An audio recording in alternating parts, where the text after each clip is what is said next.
દોસ્તો તાજેતરમાં જ ભારતના 15મા રાષ્ટ્રપતિ દ્રૌપદી મુર્મુજીએ 67 વર્ષની વયે એક અગત્યના લડાકુ વિમાન રાફેલની ઉડાન ભરી. મિત્રો, હરિયાણાના અંબાલા ખાતેથી ગ્રુપ કેપ્ટન અમિત ગેહાનીની સાથે 2 સીટર રાફેલ ફાઇટર એરજેટની મુલાકાત લેનારા તેણી સૌ પ્રથમ રાષ્ટ્રપતિ બન્યા. દોસ્તો, આ તેમનું પહેલું આવું સાહસિક કદમ નથી. અગાઉ વર્ષ 2023માં પણ દ્રૌપદી મુર્મુજીએ ભારતના એક અગત્યના લડાકુ વિમાન Su-30 MKI ની સફર ખેડી હતી.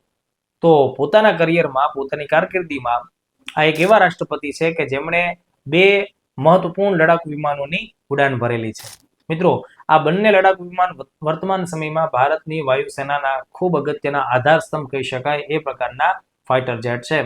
જે પૈકી Su-30 MKI વર્ષ 2002માં ભારતીય વાયુસેનામાં સામેલ થયું છે, જે રશિયાની ટેકનોલોજી છે. અને આ રાફેલ ફાઇટર જેટ છે વર્ષ 2020માં ભારતીય વાયુસેનામાં સામેલ થયું છે, જે ફ્રાન્સ દેશની ટેકનોલોજી છે.